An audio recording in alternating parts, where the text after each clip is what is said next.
Welcome back to the Stormcrow Show. My name is Josh. I'm Brady. And today we're covering part 2 of our thesis episode, if you will, on whether Modern as a format in the Magic the Gathering should have a restricted list. And we're going to cover some cards today that are currently on the ban list for Modern and kind of evaluate whether these could be restricted in the future should such a list be created, or maybe give you an argument for why it would be good for the format. And then also we're going to, before we do that though, we'll cover some categories the cards typically will fall under, right? Exactly. And if you haven't seen our first episode, we'll include a link in the description. Yeah, I would highly recommend watching that episode before you go forward with this episode. Yeah, hit pause, open a tab, and to the new link and watch that first so you get the general arguments. So, but anyways, yeah, Brady, take us off. Where are we going? Okay, so there are 4 categories. One is that the card is currently banned and should stay banned. Okay. Pretty simple. Yep. The second category is that these cards are restrictable, but other cards would need to be restricted to make room for those cards.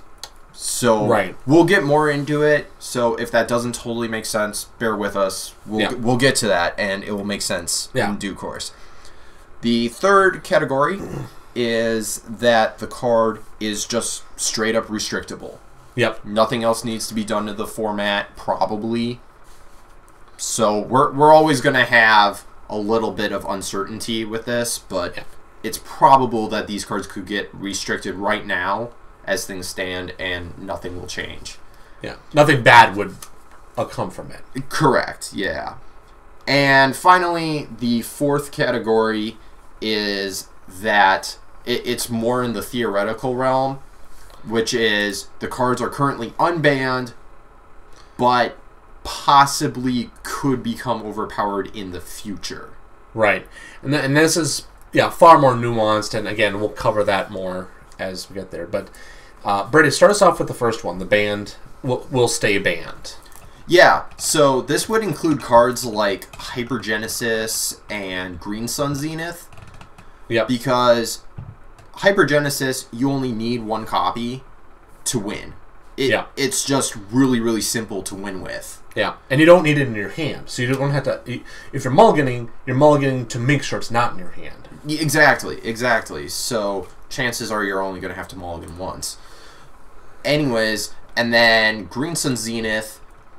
The biggest problem with this card is the fact that just by its very nature, it's designed to be used over and over again. Yep. And it is a tutor. Tutors are going to tend to be a little bit stronger. Yeah. And as a result of that, I kind of feel like Green Sun Zenith just needs to stay banned. Yeah. Probably not as likely as Hypergenesis. Hypergenesis is pretty much just... It's a given. Yeah, it's a given. Yeah. But yeah, that kind of sums it up. There's some other cards that could probably fall into that category. We're not going to go over every single card because there are 35-ish cards on the ban list. We actually counted this time. Yeah. Improvement over last time. So, Josh, why don't you talk to us about the... Let's see. The second. Whether it's restrictable, but others would need to be restricted. So this is sort of like the scenario where it's like, okay, this card could be restricted, but it could potentially overpower the format or certain decks. But if you restricted other cards that were comparable, then that would probably balance it out. I would say from Wizards' perspective, they wouldn't want to deal with that, and they would still keep them banned at that point. But I'm saying for your curiosity, what our perspective is, that's probably what would happen. Best example, I think, is Ponder and Preordain. Those cards are banned for a reason, primarily Storm, and back in the day, Splinter Twin. If you restricted them with the printing of Opt, we now have 12 cantrips available in Modern currently. Serum Visions. Or not 12. We have 3 cantrips, but up to 12 cards that are cantrips. 1-mana cantrips. Serum Vision, Sleight of Hand, Opt. I think if they restricted Ponder and Preordain, they would have to restrict at least Serum Visions, if not also Sleight of Hand. that would drop it to 8, but you would have 2 very powerful cantrips, at least 1 powerful one. So that's kind of where we're going with this. Another example is the artifact lands. If you restricted each, you'd have to restrict each of those. You couldn't like restrict some and ban others based on their color, because that doesn't really make any sense. But then you'd also have to restrict, if you restricted the 5 banned artifact lands like Ancient Den, you'd have to probably also restrict Mox Opal and Darksteel Citadel. So again, these are cards that, like, currently you're allowed 4 copies of Darksteel Citadel and Mox Opal, but adding in 5 additional artifact lands would be pretty busted. So you'd go down to 7. Would it make it more interesting? Maybe. Would Wizards want to do that? Probably not. But that's kind of our perspective on how that would have to work out if they were restricted. Sure. So, but back to you, Brady. So now we're going to what's actually we think could just be flat out restricted without any trouble currently. Yeah, so we actually came up with some interesting ones. A lot of them are ones that have made waves in Modern when they have been legal. Or at a minimum, everybody thinks of these cards. Exactly. So this is going to include cards like Jace the Mind Sculptor, yep. Bloodbraid Elf, Golgari Grave Troll, Stoneforge Mystic. Now, you're hearing me talk about this list, and you're sitting there going, no, like, all of those cards are busted. Well, okay, but if you only have 1 copy, how busted is that card really? Right. It's usually, the only reason it's busted is because if you are more likely to get it into your hand more often.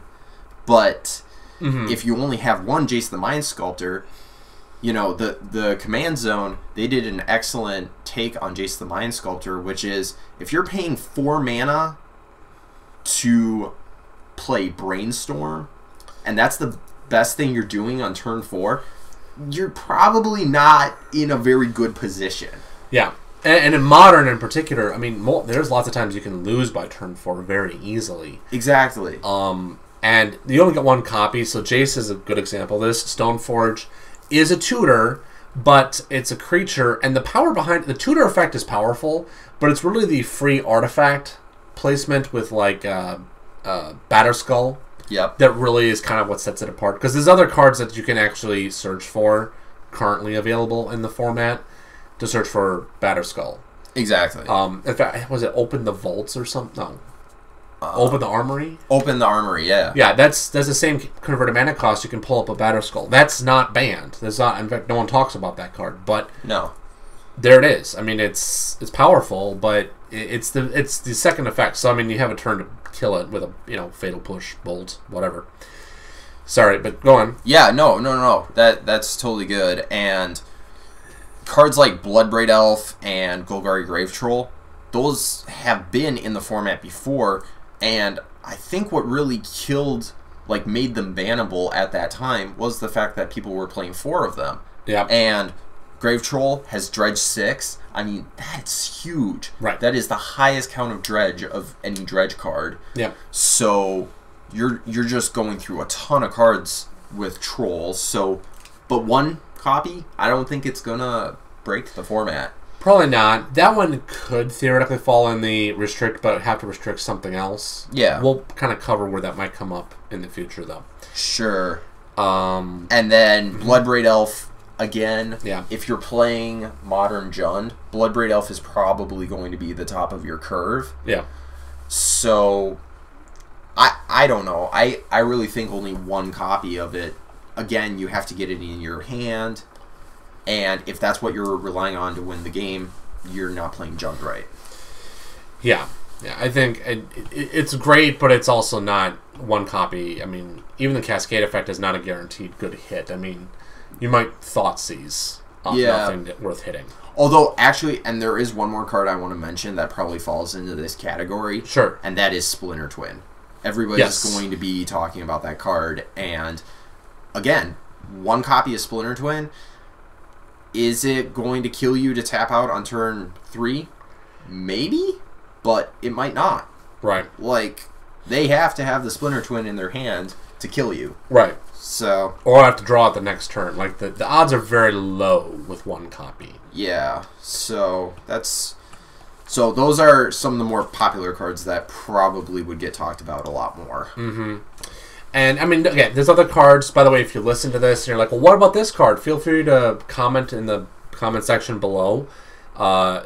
We can give you our thoughts on that, but it's kind of, hopefully you understand kind of our thought process here.